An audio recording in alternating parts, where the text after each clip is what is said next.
ولی خب در کنار این که باید از طریق این سایت یوکس اپلای میکنی و دیتیل تو میدی، مدرسه دیتیل تو میده، تو یه سری روی بیس این که مثلا چه رشته هایی خوندی توی مدرسه، مثلا یه سری 3 تا سابجکت دارن، 4 تا یا 5 تا، چه نمره‌ای برآورد شده که میگیری، یعنی بهش میگن پردیکشن گرید، که تو مثلا بعد از اینکه سال اول مدرسه تو خوندی، یه دوره 2 ساله است، بکن یه دبیرستان پیش دانشگاهیه، سال اولشو که میخونی معلم ها بهت یه نمره‌ای رو میگن که میگن برآورد میکنم که شما سال دیگه وقتی امتحانات آخر سالو دادی مثلا A میگیری یا A استار میگیری یا هر چی.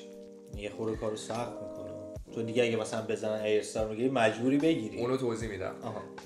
و این که پردیکت میکنن که چه، یعنی احتمال میده که آقا پیش بینی میکنه چه نمره‌ای رو میگیری نسبت به این نمره ها، و حالا مثلا یه رزومه‌ای که جمع کردی، مثلا کارهای والنتری کردی، کارهای خارج از درس کردی، ساز میزنی، موسیقی کار میکنی، ورزش فلان، مثلا بری توی خیریه کار بکنی بدون اینکه پول بخوای بگیری، و اینا همه مثلا نسبت به رشته‌های مختلف متفاوته. مثلا رشته‌های پزشکی، دندانپزشکی یه خورده سخت‌تر میشه اینجا و تعداد آدمایی که قبول میکنن کمتره، به خاطر یه خورده بیشتر باید کار و حرکت انجام بدی. بعد نسبت به اونا سال اول اقدام میکنید از طریق همین سایته و به دانشگاهایی که میخوان. یه سری دانشگاه‌ها یه سری امتحانات اضافه هم نیاز دارن. مثلا من یادمه واسه اون موقع ما یه امتحانی داشتیم به اسم یوکی کت که الان هم اتفاق میفته، یه جور تست هوشه که حالا مثلا یه بخشش ریاضیه، یه بخشش هندسه است، یه بخشش زبانه واسه انگلیسی که این خیلی موقعیت سختی بود واسه ما که مثلا 2 سال اومده بودیم، ولی یه سری دانشگاه‌ها این رو نیاز داشتن، یه سری دانشگاه‌ها نیاز نداشتن. حتی دانشگاه بهتر نیاز داشتن. نه حتما اینجوری نیست. اینم یه نکته خیلی جالبه. حالا مثلا تو رشته خودم میتونم بگم اینکه خیلی مهم نبود که کدوم رشته کدوم دانشگاه درس بخونی. تقریبا همه دانشگاه‌ها حداقل توی رشته من همشون از یه ریتینگ برخوردارن. اینجوری نبود که اگه این دانشگاه قبول شی دیگه اینجا نمیتونی کار کنی. چه بسا اتفاقا من خودم مثال نقض اونم، من توی دانشگاه لیورپول درس خوندم ولی توی لندن اولین کارامو گرفتم. خیلی اصلا این قضیه چیز نبود که وای حتما باید لندن میبودم که میتونستم اینجا کار بگیرم، چون انتهای اونم واسهتون توضیح میدم. دوباره یه دونه امتحان دیگه وجود داره بعد از اینکه فارغ التحصیل میشی، 4 تا امتحان که اون تعیین کننده اینه که تو اولین گزینت رو میگیری یا نه. ولی برخلاف چیز تو ایران احتمالا هر کی توی هر شهرستانی هم باشه میخواد بزنه اولین گزینه تهران، ولی اینجا اونجوری نیست که همه بزنن لندن.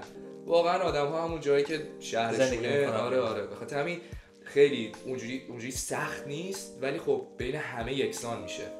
یعنی هر کسی که تو اون کنکور اصطلاحاً نمره خوبی بگیره میتونه گزینه اولش رو انتخاب بکنه. پس اینجوری بود که شما اول اومدی اینجا زبان خوندی. آره. بعد از اینکه زبان خوندی واسه کست اپلای کردی. آره. که در واقع دانشگاه تو انتخاب بود. دقیقاً. ببین اول از همه یه امتحان دادی. یه امتحان دادم، بعد توی اون اپلیکیشن یوکس فکر کنم سایت، اونجا اپلای میکنی واسه دانشگاه‌ها، بعد دانشگاه‌ها به تو یا اینترویو میدن یا ریجکتت میکنن. آره. خب بعد اینترویو که میگیری میری اینترویو، اونو که پاس بکنی اون موقع بهت آفر میدن، میگن خب اون یادته که گفتم معلمت این برآورد میکنه که شما مثلا سال آینده چیکار می‌کنی، میاد میگه که منوط بر این که شما این A استار رو اینی که بهت گفتن رو میگیری، پیش دانشگاه ما چیز داری، جا داری، میتونی بیای اینجا، ما بهتون آفر رو میدیم، اگه تونستی اینو بزنی میتونی بیای دانشگاه ما. متوجه که مثلا آفر من اون موقع من یادم من این رشته ها رو خوندم، من سابجکت هایی که برداشتم، شیمی رو برداشتم، فیزیک رو برداشتم، ریاضی رو برداشتم، یه دونم اگه اشتباه نکنم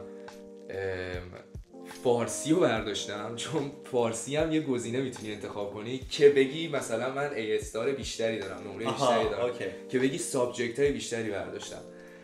یه دونم مثلا فردر متس بهش میگفتن، یعنی مثلا ریاضی پیشرفته، که میتونستی سال دوم یکی از اینا رو دراپ کنی فقط سال اول بخونی، بعد مثلا با 4 تا سابجکت وارد قضیه بشی. یعنی میتونستی 5 تا انتخاب بکنی، یه دونه‌ش هم بیفتی در واقع، یه دونهشو نه اصلا یه دونهشو بگی من نمیخوام 2 ساله ادامه بدم، حذف بکنی با مثلا 4 تا.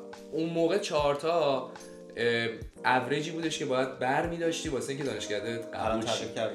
الان سخت‌تر شده، یعنی فکر کنم حتما باید اون 4 تا رو خیلی جدی نمره‌های خیلی خوب بیاری و پردیکشن خوب بهم داده بودن، گفتن این آقا همه رو A میشه.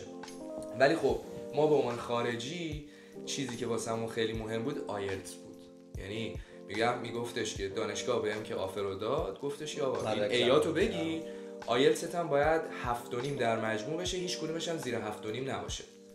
این یه خورده آفر سختی بود از نظر زبان که من یادمه 3 بار فکر کنم من آیلتس دادم. تو خودت؟ نه 2 بارشو توی انگلیس دادم، یه بارش اومدم ایران دادم اتفاقا که بالاخره اینجا سخت‌تر میگیرن دیگه.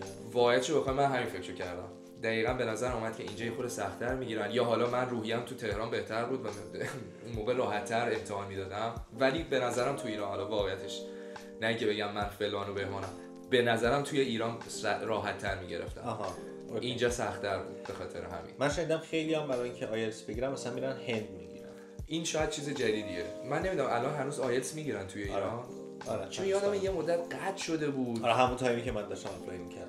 نه بابا تو هم یادم یه چیز من دولینگو دادم اون تایمی که من می‌خواستم برم، من حتی آیلتس رو ثبت نام کردم، قرار بود برم امتحان بدم، به خاطر کرونا کلا از بین رفت قضیه و من مجبور شدم برم. اولین امتحانی که آنلاین میتونم بدم دولینگو بود. الان هنوز هم هست این دولینگو؟ خیلی دانشگاه دیگه قبولش نمیکنن، ولی یه سری دانشگاه هستن که هنوز دارن قبولش میکنن، یعنی میشه چه جالب کاری میشه کرد. آره. ولی الان خیلی دیگه قبولش ندارن چون میگن آقا آیلتس هست یه برو آیلتس بده یا تافل. جزء داستانای کرونا بوده. آره فقط. آره تو دوران کرونا این اتفاق میتونست بیفته.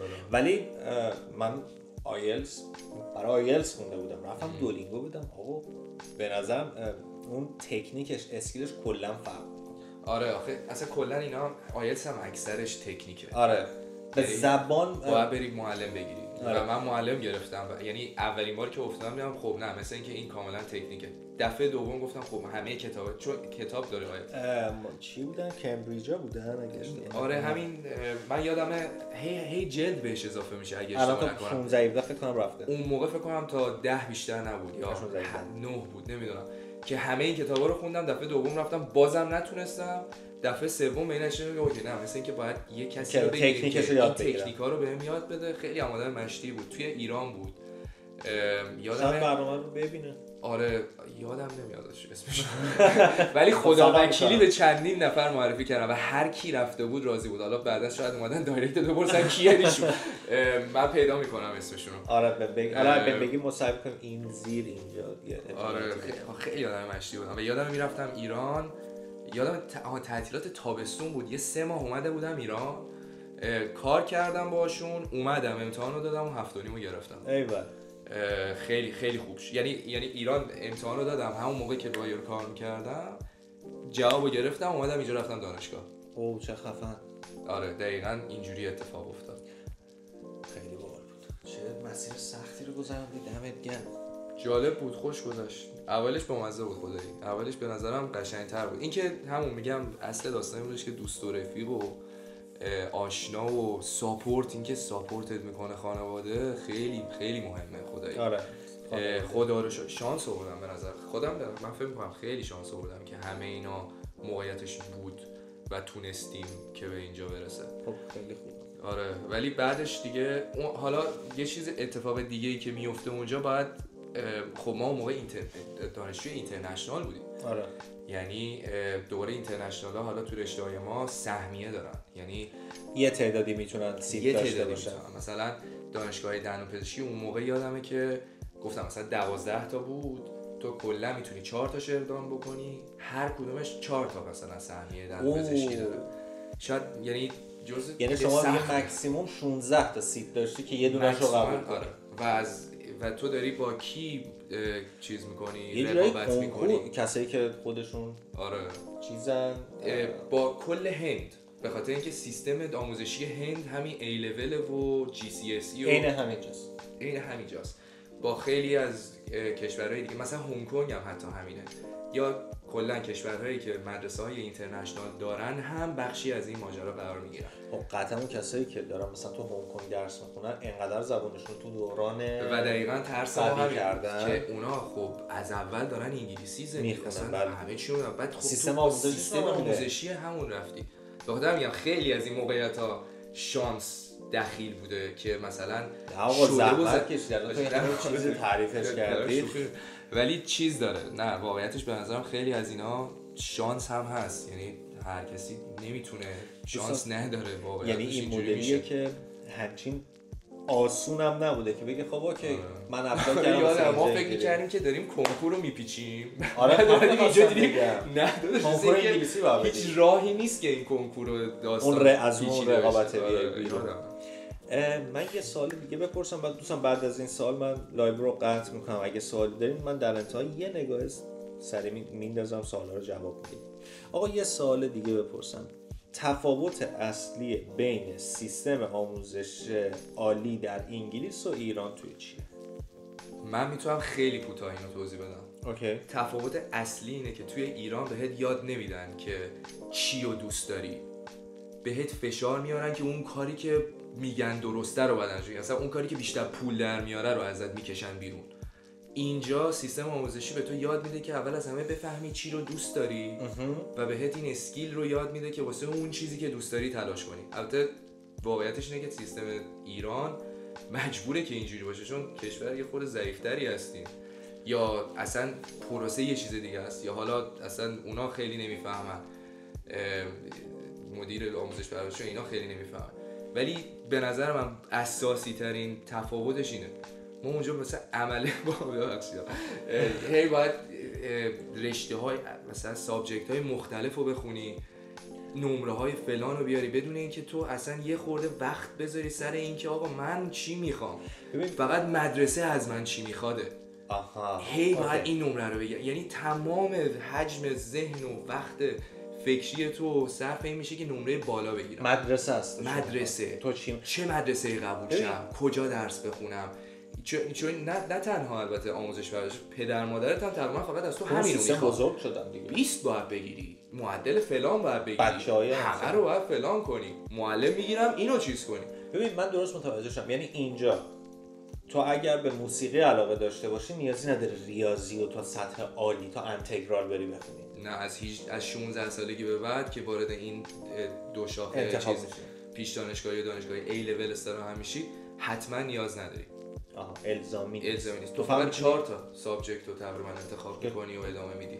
اوکی متوجه شدم. ولی یه نکته‌ای رو بگم، خیلی اینجا هم حتی دقیقاً اینجوری هست که اون کسی که موسیقی رو انتخاب میکنه صرفا معنیش نیست که میتونه زندگی فوق‌العاده‌ای و از طریق موسیقی، اون دیگه به خودش برمیگرده دیگه چقدر تمرین داشته. ولی حالا با تمام احترام به خانواده‌های ایرانی اینجا هم اینجوری نیستش که بگی 100% اگه مثلا موسیقی بخونی پس میتونی دیگه زندگی بکنی نیاز به چیزی. نه، خیلی از اون آدم‌ها هم متاسفانه چون رشته‌هایی هستن که شاید اونقدر بازار کار ندارن و این یه واقعیتیه متاسفانه، اینو کاریش نمیشه که.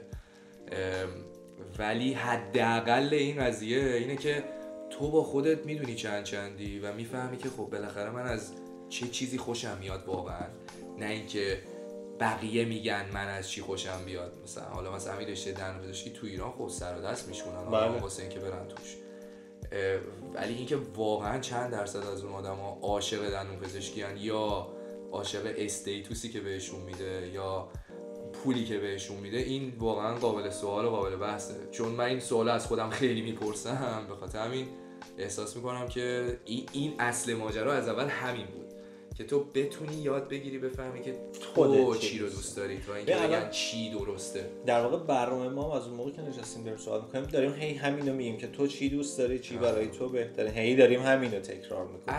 اصل بازی به قول شما همین اصل بازی همین بود از اول. چون اونو که بدونی دیگه بقیه موقعیت‌ها مثل پازل جلو پات چیده میشه، میدونی که باید چی کار کنی، به نظر و اتفاق میفته، میتونی به ندای درونت گوش بدی از بعد از اون. به نظرم تالنت تو پیدا بکنی راحت. یعنی میشه گفتش که تو اینجا استعداد خودت رو راحت تر میتونی کشف کنی. آره. به استعدادت احترام ولی با این که میگن درصد زیادی از آدم‌ها به این نقطه نمیرسن، یعنی یعنی اینو اثبات کردن. یه سری آدم‌ها هست، یه تعداد محدودی از آدم‌ها هستن که اینجوری میدونن چی میخوان. آها اوکی. بقیه واقعا باید واقعا سوال‌ها باید تلاش کنن در مورد اینکه چی رو بالاخره میخوان. ولی به نظر من سیستم آموزش ما این تایم رو نمیده به این بچه که واقعا بفهمه. تو یه سیستمی داری میری جلو، بعد مثلا لیسانس میگیری، فوق لیسانس میگیری و همینجوری داری میری جلو، نمیدونی که آقا مثلا من اینو دوستش ندارم ولی مجبور. به خاطر همینه توی ایران که مثلا خیلیا مهندسی صنایع خونده ولی توی سن مثلا 28 سالگی به این نتیجه میرسی که نه آقا من مارکتینگ رو بیشتر دوست دارم. ولی اگه همون سن 18 سالگی میرسه به این قضیه خودش خیلی خفنه. به نظرم این مهمه اصلا. یا شاید آره دیگه این مهمه. آقا من یه دقیقه اینا رو یه نگاه بندازم. یکی سوال پرسید در خصوص ویزای نروژ، شما اگه میخواید توضیح بدید. اونو تو لایو بعدی ان شاءالله خودتون توضیح بدید.